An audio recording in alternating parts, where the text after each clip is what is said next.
মাগরিবের নামাজের পর ছোট্ট এই দোয়াটি কোনো বান্দা যখন একবার পাঠ করবে, আল্লাহ তাআলা তাকে ৭০টি বিপদ থেকে হেফাজত করবেন, যার মধ্যে সর্বনিম্ন বিপদটি হচ্ছে দারিদ্রতা। দারিদ্রতার চাইতে ৭০টি বিপদ আছে যেগুলো এর থেকেও অনেক বড়। এই দোয়াটির কথা নবীজি সাল্লাল্লাহু আলাইহি ওয়াসাল্লাম বলেছেন।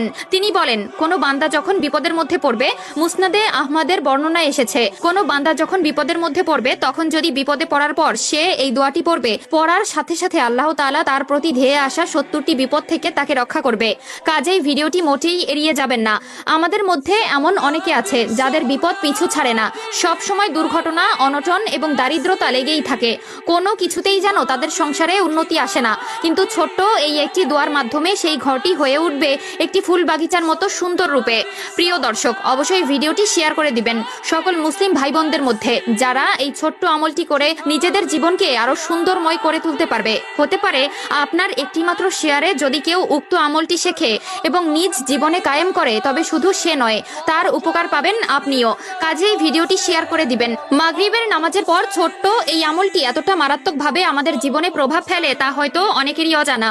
এমন অনেকে আছে যাদের এই দোয়াটি সম্পূর্ণ মুখস্থ আছে, তবে তারা এই দোয়াটির ফজিলত সম্পর্কে না জানায় এর প্রকৃত আমল করতে পারে না। প্রতিনিয়ত আমরা আল্লাহ তাআলার কাছে নিজের বিপদ মুক্তি ও শান্তির জন্য কতই না দোয়া করে থাকি, তবে সকল দোয়া কিন্তু কবুল হয় না।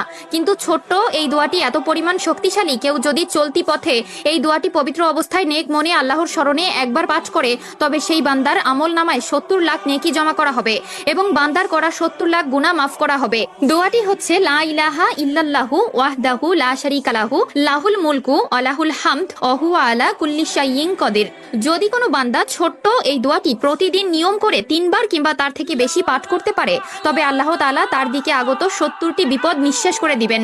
উক্ত দোয়াটিতে মহান রাব্বুল আলামিনের প্রশংসা করা হয়েছে, যে দোয়াটি বিভিন্ন হাদিসের মধ্যে উল্লেখিত আছে, যেখানে এটি পড়ার মাধ্যমে অনেক সওয়াব পাওয়া যায়, গুনাহ মাফ হয়। তুমি যদি জান্নাত লাভ করতে চাও ও শয়তানের অনিষ্ট থেকে নিজের নিরাপত্তা লাভ করতে চাও, তাহলে এই দোয়াটি পাঠ করো। এছাড়াও প্রিয় নবী সাল্লাল্লাহু আলাইহি ওয়াসাল্লাম বলেছেন, যে ব্যক্তি সকালে ১০ বার এবং সন্ধ্যায় ১০ বার এই দোয়াটি পাঠ করবে, সেই ব্যক্তি কিয়ামতের দিন সর্বশ্রেষ্ঠ আলেমকারীদের অন্তর্ভুক্ত হবে। তিরমিজি শরীফ ৩৪৭১। এছাড়াও সহিহ মুসলিমের ২৬৯৩ নম্বর হাদিসে উল্লেখ করা আছে, যে ব্যক্তি এই দোয়াটি ১০ বার পাঠ করবে সে ৪ জন দাস মুক্তি করার মতন সওয়াব পাবে। এছাড়াও রাসূলুল্লাহ সাল্লাল্লাহু আলাইহি ওয়াসাল্লাম বলেন, আল্লাহর কাছে সবচেয়ে প্রিয় বাক্য হচ্ছে ৪টি: ১ সুবহানাল্লাহ, ২ আলহামদুলিল্লাহ, ৩ লা ইলাহা ইল্লাল্লাহ, ৪ আল্লাহু আকবার। কাজেই উক্ত দোয়াটি যাদের আগে থেকেই মুখস্থ ছিল তারা অবশ্যই একবার আলহামদুলিল্লাহ কমেন্ট করবেন। আল্লাহ তাআলা সকলকে নেক বুদ্ধি ও উক্ত দোয়াটি প্রতিনিয়ত পাঠ করার তৌফিক দান করুক, আমিন।